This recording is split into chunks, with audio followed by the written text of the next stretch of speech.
રાબ ખાશે નર ને નારી, મને મેલશે એઠમાં ઢાળી, ગાય ગોવિંદા રામ। કે બળદ કેસે હું વઈ વઈ મુઓ, ને ઝાર ખાશે કોણ રે, ઝાર ખાશે ભેંસ ને પાડી, અમને નાખશે ડાબડો વાઢી, ગાય ગોવિંદા રામ।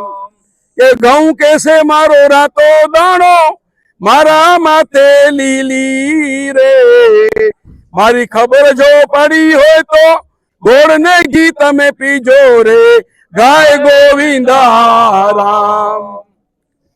નાની નાર કેસે નવલા મારા ને, ઘરમાણું ને ઘી રે, સાસુ ને વાલા સસરાજી તો અમને વાલા ઈ, ગાય ગોવિંદા રામ। ચણો કહે મારો ખરબચડો દાણો ને, પીળો રંગ કહેવાય રે, રોજ પલાળી ખાય મને, ઈ તો ઘોડા જેવો થાય, ગાય ગોવિંદા રામ। મગ કહે મારો લીલો દાણો ને, મારા માથે ચાંદું રે, એ 2-4 મહિના ખાય મને તો માણસ ઉઠાડું માંદું, ગાય ગોવિંદા રામ। ઘર ઘરમાં તો રોગના ખાટલા ને, દવાખાનામાં ગ્લુકોઝના બાટલા રે, ફ્રીજના પાણી કેમ પીવાય તો, પીએ તો અમારા દાંત પડી જાય, ગાય ગોવિંદા રામ। કે ઊંધો સુએ અભાગીઓ ને, ચતો સુએ રોગી રે, ડાબા પડખે સૌ કોઈ સુએ, જમણે સુએ જોગી, ગાય ગોવિંદા રામ। લ્યો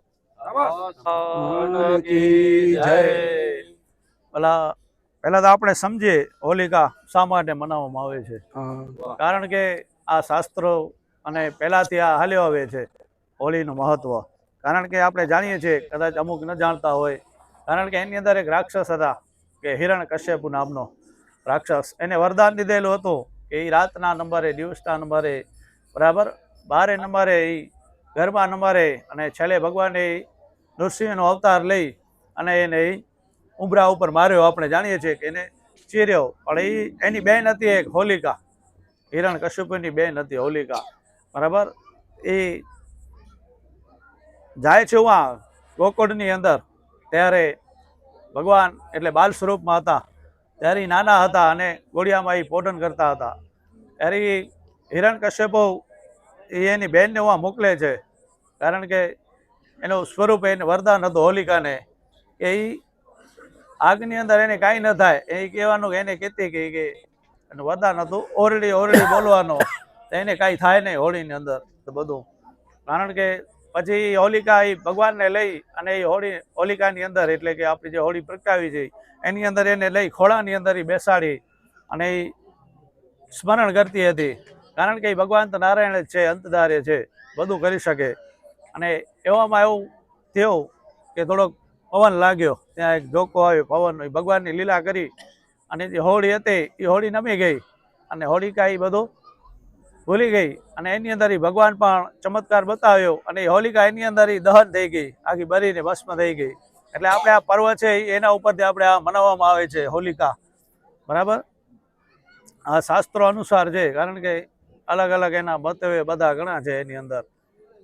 એટલે આ હોલિકાનો આપણે તહેવાર મનાવીએ છીએ, કારણ કે બીજો કાંઈ નથી, આપણે તે ધજા બધું રાખીએ છીએ, ભગવા નિશાની છે, એવું નથી કે આપણે જોઈએ કે આ વખત છે, વખતનો નથી આ સમય।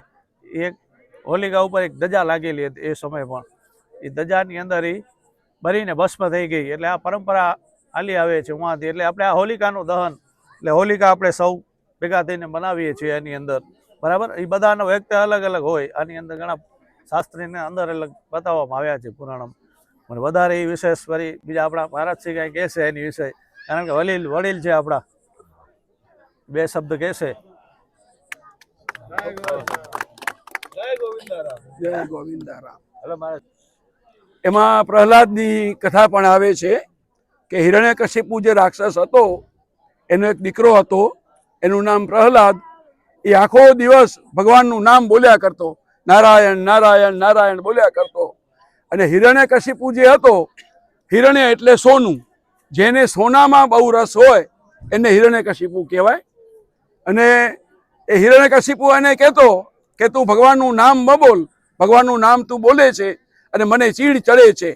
પણ આ પ્રહલાદ તો માનતો નહીં, એટલે પછી પ્રહલાદને મારી નાખવા એને જુદા જુદા ઉપાય કર્યા.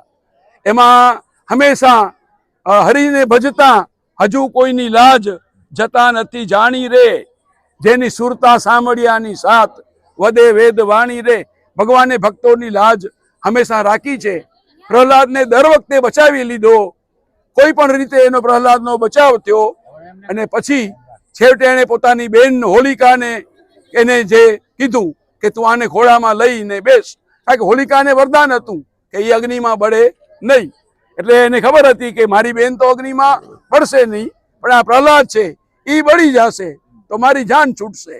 એટલે એણે પ્રહલાદને ખોળામાં બેસાડી અને હોલિકાને આ રીતે બેસાડી, અને એમાં હોલિકા બળી ગઈ, પ્રહલાદ બચી ગયા.